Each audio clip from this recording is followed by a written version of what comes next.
Meine Aufgabe ist eine kurze Einführung zum heutigen Vortrag und erstmal eine ganz herzliche Begrüßung an Sie alle. Schön, dass Sie den Weg hierher gefunden haben, offensichtlich aus dem Interesse heraus für unsere Mitschwester, die selige, noch kurzzeitig immer noch selige Elisabeth von Dijon oder von der heiligsten Dreifaltigkeit, wie sie auch genannt wird. Diese junge Frau, die mit nur 26 Jahren gestorben ist, in Dijon, eben in Frankreich, ist für uns Karmeliten schon lange natürlich ein Begriff und eine wichtige Persönlichkeit, aber zweifelsohne nicht so bekannt und nicht so jetzt verbreitet, ihre Lehre und ihre Biografie wie andere großen Gestalten unseres Ordens. Deshalb freut uns sehr besonders, dass jetzt die Heiligsprechung vor der Tür steht. Am 16. Oktober wird sie, wir sagen endlich, heilig gesprochen in Rom. Und daher gestalten wir Karmeliten, die ganze Karmelfamilie, gerade einige Tage der Fortbildung über ihre Gestalt. Und dieser Vortrag, der öffentlich ist, ich sehe viele Teilnehmer, die sonst nicht bei unserer Fortbildung dabei sind, und das freut mich besonders. Dieser Vortrag wird versuchen, Ihnen Ihre Person, Ihre Lehre, Ihre Botschaft auch näher zu bringen. Zeitlose Botschaft, so heißt der Titel des Vortrags, weil wir glauben, dass Ihre Botschaft eben nicht an ihrer Zeit gebunden ist, sondern zeitlos ist. Ich finde persönlich, dass die Elisabeth, wie einige andere natürlich Karmelitinnen und Karmeliten, aber sehr wohl etwas Wesentliches in unserer Berufung als Karmeliten und Karmelitinnen trifft und weitergibt, aber etwas Wesentliches, was dann, so wage ich zu sagen, auch für jeden Christen wichtig ist. Also ein Teil unserer Berufung, das sehr wohl auch außerhalb der Grenzen unseres Ordens, also der genuin karmelitanischen Berufung, von großer Nutzung, von großer Wichtigkeit ist. Wir haben für diesen Vortrag und für unsere Fortbildungstage unseren Mitbruder aus Würzburg, Pater Michael Jakel, gewinnen können, der so eine Schwäche hat für den französischen Karmel, besonders für die kleine heilige Therese, aber spätestens jetzt mittlerweile auch für die Elisabeth und für diese, man kann schon sagen, Richtung oder so Ader in der Tradition des französischen Karmel. Damit Sie vielleicht Ihren Gemeinschaften, wenn ich sehe mehrere Ordensschwestern hier und Geistliche auch, wenn Sie etwas mitnehmen möchten für die eigene Gemeinschaft, wir haben die Werke von der Elisabeth herausgegeben vor einigen Jahren. Sie hat nicht sehr viel geschrieben, aber doch einige gewichtige Sachen, also Briefe und Exerzitien und kleine Abhandlungen, jetzt nicht wissenschaftlich, aber geistliche. Und wir haben auch ein Video von den Schwestern in Dijon hergestellt, hier im Angebot sozusagen. Also wir sind froh, wenn das angeschaut wird. Und was jetzt ein Must ist, ein Muss ist, das Heiligenbildchen zum Mitnehmen zur Heiligsprechung. Das finden Sie alles auf dem Tischlein. So wünsche ich Ihnen einen interessanten und fruchtbaren Abend. Dankeschön.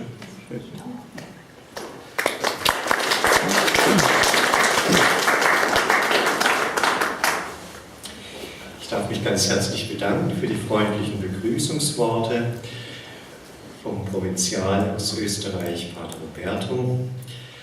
Im Moment gerade, wenn Sie auf die Uhr schauen, es ist 19:21 Uhr, vor einer Minute ist die kleine heilige Therese hinübergegangen in die Ewigkeit.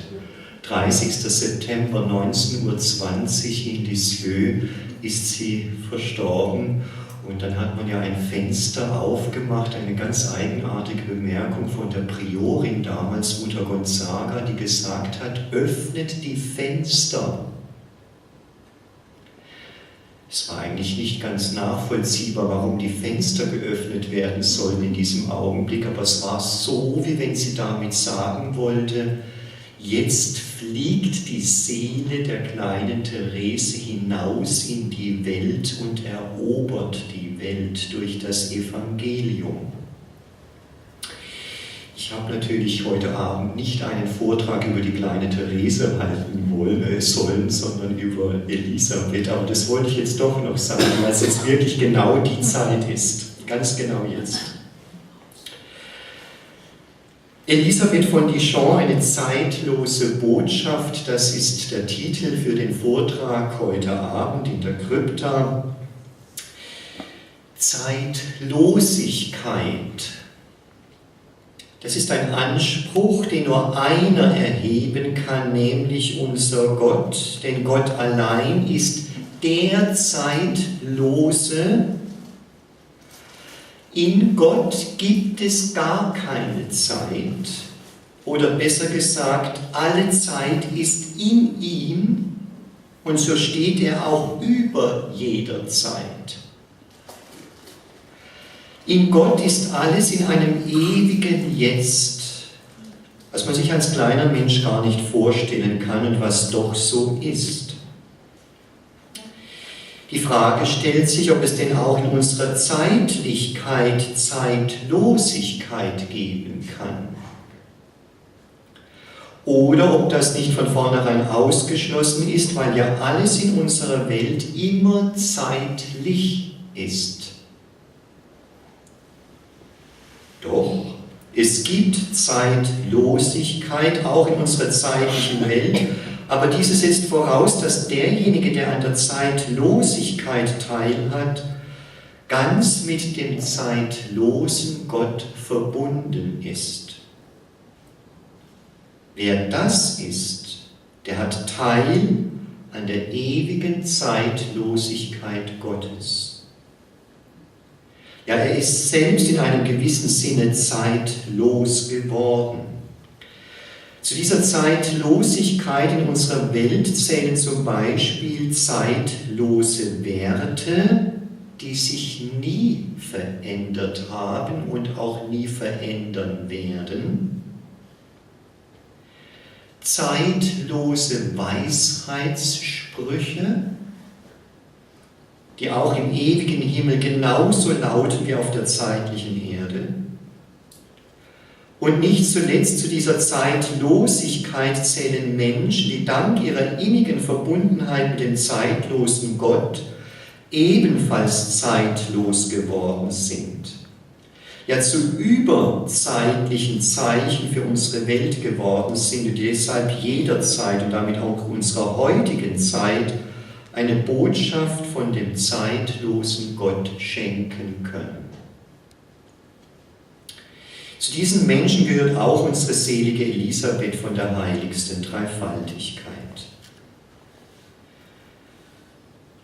Elisabeth von der heiligsten Dreifaltigkeit mit bürgerlichem Namen Elisabeth Kates wurde ja nur 26 Jahre alt, aber was für eine Botschaft hat sie der Kirche geschenkt? Eine Botschaft, die eben zeitlos war und immer zeitlos bleiben wird, weil sie die Botschaft des Evangeliums war, die sie auf ihre Weise zum Ausdruck gebracht hat. Bevor wir aber zu dieser zeitlosen Botschaft kommen, lenken wir unseren Blick auf ihr Leben, damit wir wissen, wer diese Selige denn eigentlich war, die am 16. Oktober, Pater Roberto hat es ja schon gerade angedeutet, als am Sonntag in 14 Tagen in Rom von Papst Franziskus heilig gesprochen werden wird. Elisabeth Kates wurde am 18. Juli 1880 in Bourges in Zentralfrankreich geboren und war zunächst für ihre Mutter Marie Kates ein gar nicht leicht zu erziehendes Kind. Im Gegenteil, dieses Kind konnte sich in Zornesausbrüchen geradezu verlieren, stieß dann mit dem Fuß heftig an die Tür und konnte nur durch rigorose Erziehungsmaßnahmen gebändigt werden. Im Alter von 8 Jahren schreibt sie an ihre Mutter: Liebe gute Mama, ich möchte dir versprechen, dass ich sehr artig und sehr gehorsam sein will und dich nicht mehr in Wut bringen werde, dass ich ein kleines Musterkind sein werde, um dir viel Freude zu bereiten, aber du wirst mir nicht glauben. Warum sollte Frau Kates ihre Mutter ihr nicht glauben? Weil die Mutter schon so viele Enttäuschungen mit ihrer Elisabeth erlebt hat. Das Ereignis schlechthin, das die kleine Elisabeth ganz und gar verändert und verwandelt hat, war ihre Erstkommunion am 19. April 1891. Elisabeth war gerade 10 Jahre alt. Sie beschreibt ihre Erstkommunion als den schönsten Tag ihres Lebens. Sie durfte durch dieses einmalige, ja sogar mystische Erlebnis spürbare Fortschritte in den Tugenden machen. So hatte sie ihre Zornesausbrüche jetzt deutlich mehr im Griff als vor ihrer Erstkommunion und strengte sich jetzt auch mehr an, um Jesu willen und um ihrer Mitmenschen willen, sich selbst zu vergessen. Kein Zufall, dass sie sich selbst seit diesem einmaligen Tag ihrer Erstkommunion gerne Braut Christi genannt hat. Wie gesagt, es handelt sich um ein 10-jähriges Kind. Marie Kates, die Mutter Elisabeths, hat ihre Tochter im Alter von 8 Jahren auf das Konservatorium von Dijon geschickt, um ihr musikalisches Talent, das Klavierspielen, zu fördern. Und Elisabeth hat es darin tatsächlich sehr, sehr weit gebracht. Sie wird schon bald von allen sehr bejubelt. Ja, man sagt diesem Kind eine großartige Zukunft als Pianistin voraus. In Wirklichkeit aber gab es nach ihrer Erstkommunion in ihrem Herzen eine ganz andere Art von Musik, die sie weit mehr anzog als alle äußeren Erfolge. Gemeint ist ihre große Liebe zu Jesus, dem sie sich im Alter von 14 Jahren durch ein privates Gelübde der Jungfräulichkeit geschenkt hat. Ihr Wunsch nach einem Ordensleben, den sie bereits im Alter von 7 Jahren in sich verspürte, wird jetzt mit 14 Jahren noch klarer, denn sie vernimmt in ihrem eigenen Herzen plötzlich das Wort Karmel, zu dem sie es ab jetzt hinzieht. Mit 15 Jahren schreibt sie an eine Freundin: Ach, wenn du Jesus nur ein wenig so kennen würdest, wie deine Elisabeth ihn kennt. Woher kennt sie ihn denn so genau? Offensichtlich sieht sie Jesus in sich selbst. Sie trägt jetzt, also bereits mit 15 Jahren, die Sicherheit des gegenwärtigen Jesus in sich. Ja, sie hat den inneren Hafen erreicht, ein Schutz gegen alle Stürme des Lebens. Jesus ist ihr inneres Geheimnis. Er ist der, den sie überall und in allen Situationen liebt. Sei es bei Abendveranstaltungen, zu denen sie nach wie vor hingeht, sei es beim Tennisspielen mit ihren Freundinnen, sei es bei den vielen Ausflügen oder Reisen, die sie gemeinsam mit ihrer Mutter und ihrer jüngeren Schwester Marguerite in allen Teilen Frankreichs unternimmt. Immer ist Jesus in ihrem Herzen, in den sie regelrecht verliebt ist. Ihm will sie deshalb so bald wie möglich in den Karmel ihrer Heimatstadt Dijon folgen. Ja, ihre Sehnsucht danach ist so stark, dass sie dafür jedes Opfer auf sich zu nehmen bereit ist. Aber es gibt ein Problem, an das sie nie und nimmer gedacht hätte.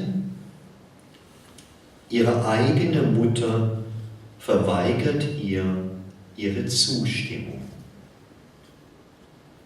Elisabeth leidet furchtbar, denn einerseits will sie unbedingt dem Ruf Jesu folgen, andererseits will sie nicht gegen den Willen ihrer geliebten Mutter handeln. Sie sitzt zwischen zwei Stühlen. Was bleibt ihr in diesem Fall anderes übrig, als sich mitten in diesem inneren Konflikt ganz der Führung Gottes hinzugeben, sich ganz in das hineinzufügen, was das Leben, und das heißt, was Gott ihr auferlegt, indem sie immer mehr ihm und wirklich nur noch ihm das Ob ich in den Karmel eintreten darf und das Wann ich in den Karmel eintreten darf, überlässt. Gerade dadurch aber wächst in ihr die totale Hingabe an den Willen Gottes, und durch diese totale Hingabe wird sie, die junge christliche Laien, sie ist 18 Jahre alt. Das heißt nicht, dass sie ab jetzt nicht mehr darunter hätte leiden können, dass sie dem Ruf Jesu nicht folgen kann. Der Vulkan, der von Natur aus in ihr ist auch jetzt noch in ihr. Nur die Lava kommt nicht mehr aus diesem Vulkan heraus. Sie übt sich jetzt ganz entschieden in der Selbstverleugnung. An 3 Beispielen möchte ich das aufzeigen. Als Elisabeth einen Beichtvater kennenlernt, der ihr zusagt, weil er eine strengere Art hatte als die anderen Beichtväter, möchte sie ihn gerne als ihren Beichtvater haben. Und sagt das auch diesem Beichtvater, und der gibt auch seine Zustimmung. Sie sagt es daraufhin auch ihrer Mutter, die das aber nicht erlaubt. Elisabeth gehorcht ohne Widerrede und ganz gegen ihren sonstigen Willen. Ein zweites Beispiel: Als ihre Mutter erkrankt war, hatte sich Elisabeth angewöhnt, auf das Frühstück zu verzichten. Nachdem sich ihre Mutter aber wieder besser gefühlt hat, kommt sie ganz überraschend zum Frühstück und Elisabeth ist nicht da. Die Mutter schimpft daraufhin ihre Tochter sehr. Die spätere Selige lässt sich auch das wortlos gefallen. Und ein drittes Beispiel: Elisabeth hat sich die Erlaubnis erbeten, 4-mal hintereinander in der Woche kommunizieren zu dürfen, was für sie in der damaligen Zeit eine sehr, sehr große Freude gewesen ist. Sie kann ja auch als eine eucharistische Selige oder bald Heilige bezeichnet werden. Aber auch in diesem Fall will ihre Mutter das nicht haben. Und auch dieses große Opfer bringt Elisabeth Jesus dar.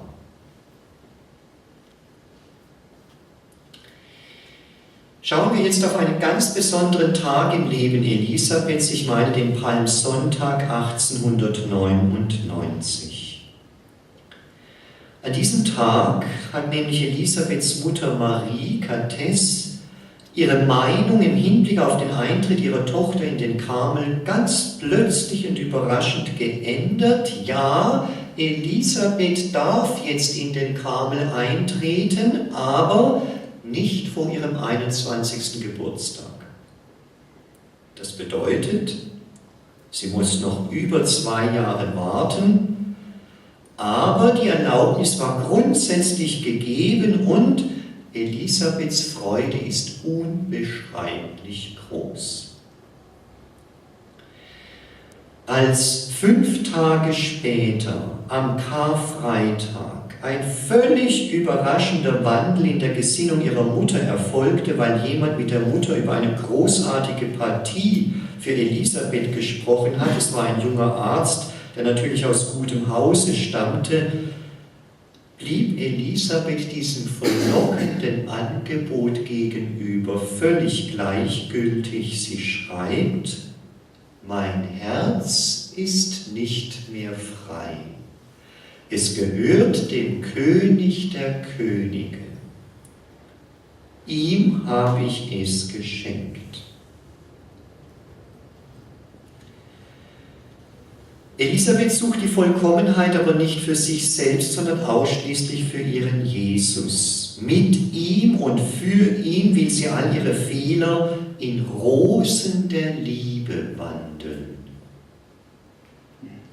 Es ist ihr klar, dass sie zur vollkommenen Liebe nur mit Gottes Hilfe gelangen kann und bittet entsprechend ihren Bräutigam Jesus, alles aus ihrem Herzen auszureißen, was ihm missfallen könnte. Jeden Morgen verspricht sie ihm dieses oder jenes Opfer zu bringen, was er dann auch tatsächlich in die Tat umsetzt. Diese Selbstverleugnung wird für ihre Seele eine überbordende Quelle der Kraft und der Liebe. Natürlich muss sich diese Liebe in der konkreten Nächstenliebe zeigen, wo es für sie ein unermessliches Arbeitsfeld gibt. So denkt Elisabeth zum Beispiel manchmal negativ über ihren Nächsten und fleht Jesus an: O mein Jesus, von jetzt an will ich kein Wort mehr gegen meinen Nächsten sagen, ich will ihn immer entschuldigen. Und wenn man mich zu Unrecht anklagt, denke ich an dich und ich werde alles ertragen, ohne mich zu beklagen. Was heißt das anderes, als dass Elisabeth das Problem an der Wurzel anpacken will? Und sie vermag das auch, und zwar mit Hilfe des Gebetes und indem sie sich in aller Demut ihrer eigenen Fehler, ihrer eigenen Unvollkommenheiten und vor allem ihrer eigenen Sünden bewusst macht und Jesus dafür um Verzeihung bittet. Sie schreibt: O Jesus, verzeihe mir meine Beleidigungen, meine Wutausbrüche von früher, mein schlechtes Beispiel, das ich gegeben habe, meinen Stolz und alle Fehler, die ich so oft begangen habe. Wie kann ich es nur wagen, für die anderen um Gnade zu bitten, wenn ich selbst so schuldig bin? O Jesus, mein Bräutigam, mein Leben, verzeihe mir. Ab jetzt will sie lieber sterben, als Jesus noch einmal freiwillig zu beleidigen. Jede kleine Verweigerung Jesus gegenüber ist für sie wie ein Affront gegen die Liebe. Aber am Ende siegt bei ihr dann doch immer wieder nur die Liebe. Elisabeth lebt jetzt mitten in der Welt, aber zugleich restlos im Geist des Karmel. In einem Gedicht fragt sie sich, was ihr denn der Eintritt in den Karmel noch mehr an Verbindung mit Jesus schenken könnte, und ihre Antwort lautet: nichts. Ihre Verbindung mit Jesus kann durch ihren Eintritt in den Karmel also nicht größer werden, aber wenn sie eintritt, folgt sie damit dem Ruf Jesu, und was gibt es Größeres für sie, als dem Ruf Jesu zu folgen, das heißt dem Willen Gottes zu folgen. In einem Brief aus dieser Zeit schreibt sie: Dort, ganz auf dem Grund, im Himmel meiner Seele, finde ich Jesus gerne, da er mich ja niemals verlässt. Gott in mir, ich in ihm, das ist mein Leben.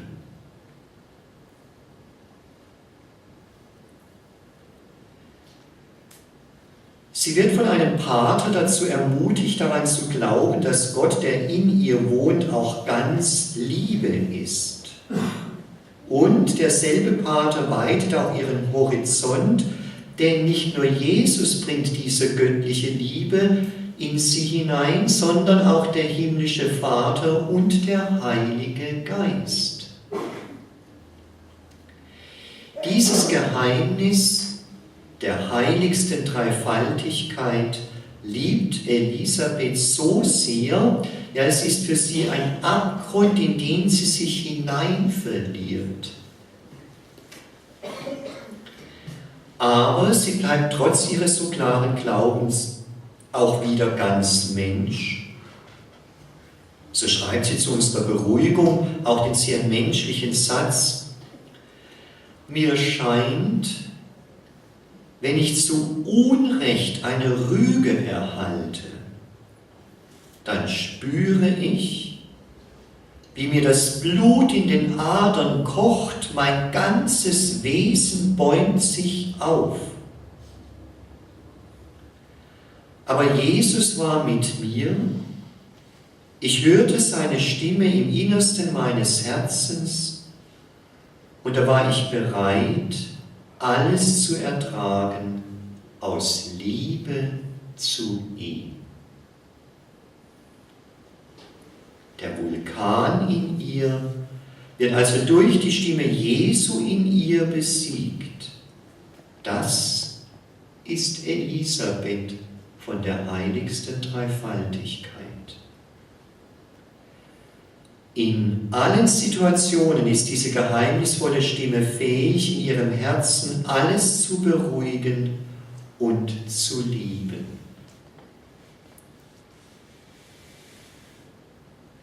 Am 2. August 1901 tritt sie schließlich in den Karmen ihrer Heimatstadt Dijon ein, wo sie ganz und gar ihre Erfüllung findet. Sie schreibt: Ich finde keine Worte, mein Glück zu beschreiben.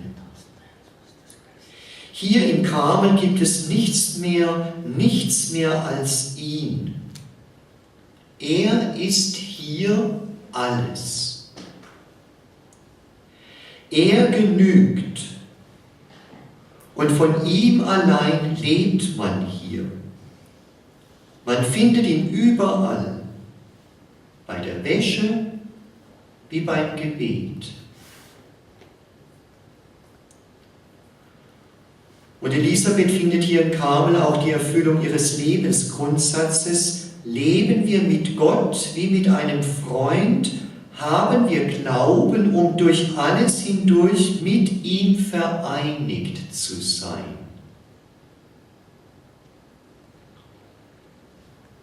Selbst ihr Appetit wird im Karmel größer. Sie meint 6 Wochen nach ihrem Eintritt gegenüber ihrer Adressatin: Wenn ich dir nur etwas geben könnte von meinem Appetit. Ich verschlinge geradezu alles und man sagt, ich sähe blendend aus. Ich esse alles.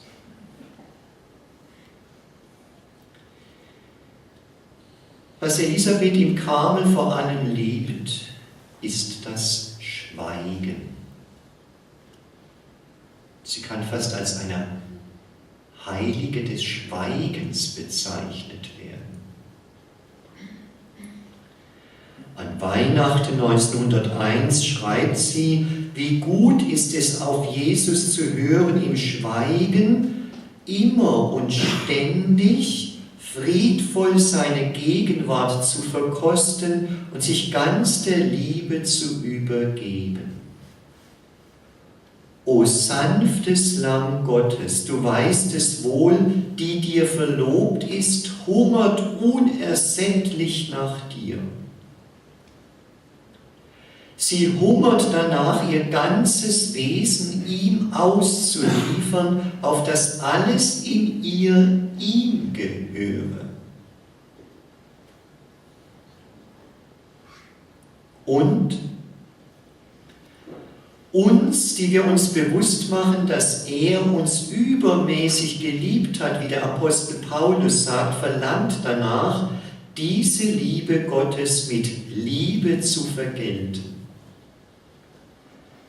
wenn sich eine kleine Müdigkeit einschleicht, schaue ich den Gekreuzigten an und wenn ich sehe, wie er sich für mich ausgeliefert hat, kann ich für ihn nicht weniger tun, als mich ganz ihm hinzugeben, ihm ein wenig von dem zurückzuschenken, was er mir geschenkt hat.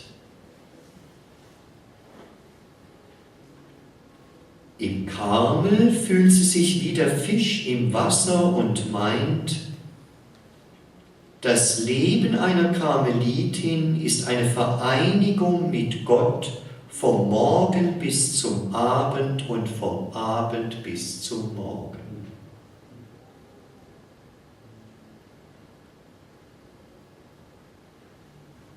Aber auch im Karmel streckt das Leid seine Arme nach Elisabeth aus.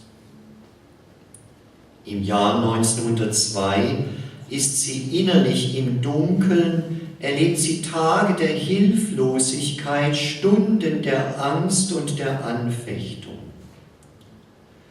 Und sie schreibt, wenn die Gegenwart so schmerzlich ist und die Zukunft noch düsterer erscheint, dann schließe ich meine Augen und übergebe mich wie ein Kind in die Arme unseres Vaters im Himmel.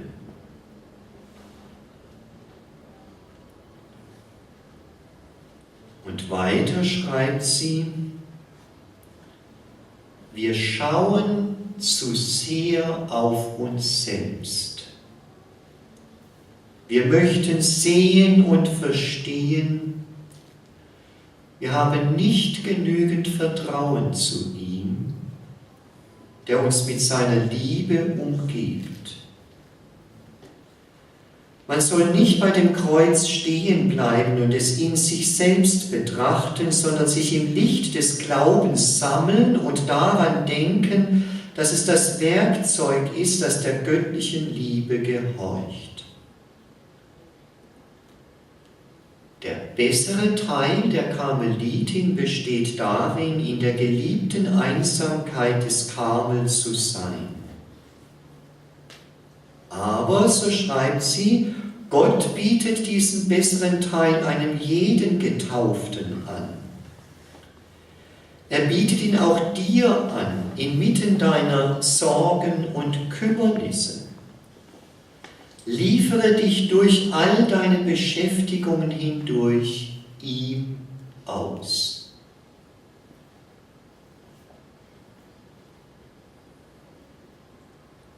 Dein Leben soll immer ein Leben sein mit ihm, immer mit ihm. Ruhe dich von allem in ihm aus. Versuche nur noch zu lieben, indem du ihn anbetest. Bete, bitte, vergiss dich selbst, liebe immer und auf jegliche Weise. Beschäftige dich nur mit ihm, dein Herz ganz ergriffen von ihm, ganz hingegeben. Richte deinen Blick auf ihn. Lies den geringsten Wunsch von seinen Augen ab. Habe Teil an seinen Freuden und trage all seine Trauer und Betrübnisse mit. Werde so zum Miterlöser, indem du Menschen zum Leben mit Gott erweckst. So wünscht sich Elisabeth von der heiligsten Dreifaltigkeit einen jeden von uns.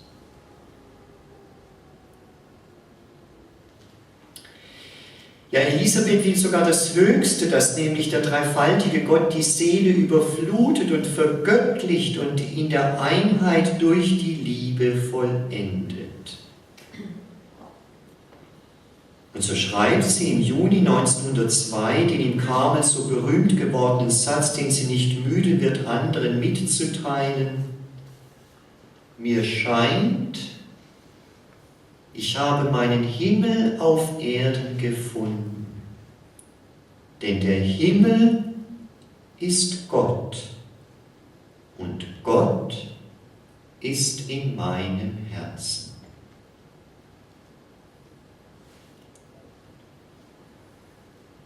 Und sie lädt uns dazu ein, am Morgen eines Tages in seiner Liebe aufzuwachen, uns den ganzen Tag seiner Liebe auszuliefern, und zwar, um den Willen Gottes erfüllen zu können, unter seinen Blick, mit ihm, in ihm, für ihn allein. Und wenn es dann Abend geworden ist, wollen wir nach einem Zwiegespräch der Liebe, das in unserem Herzen nicht aufgehört hat, auch in seiner Liebe einschlafen. Und vielleicht entdecken wir dann Fehler oder mangelnde Treue. Überlassen wir sie seiner Liebe. Denn seine Liebe ist ein verzehrendes Feuer.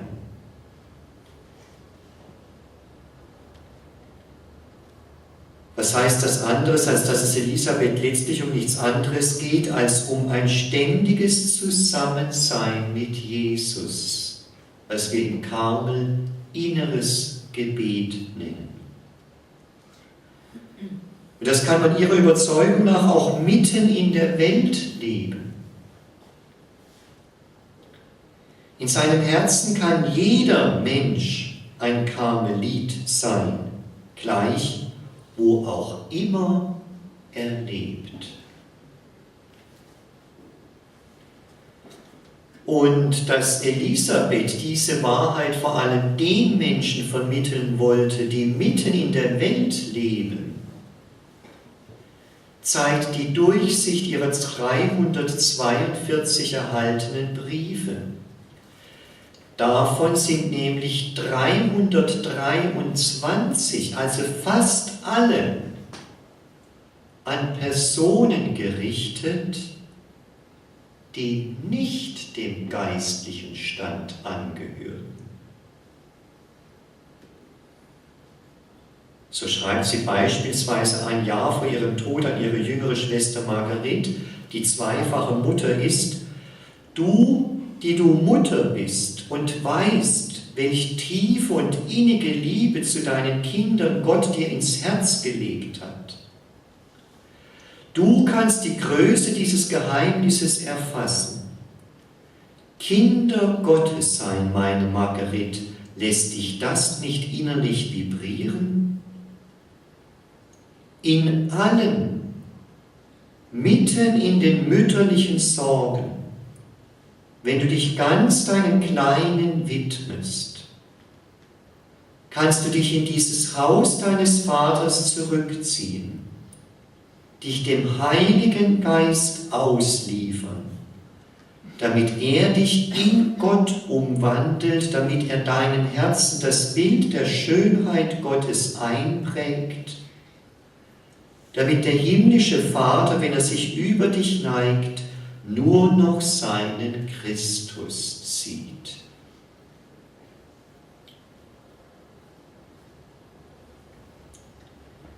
Wie an diesem Brief an ihre leibliche Schwester deutlich wird, ging es Elisabeth letztlich allein um die Liebe. Und lieben, so sagt sie, lieben, das ist ganz einfach.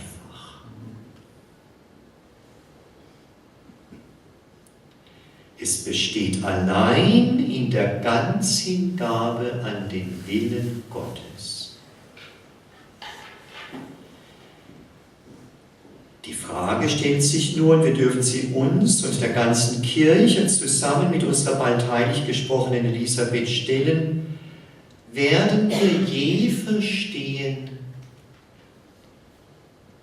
wie sehr wir, also auch du und ich, von Gott geliebt sind?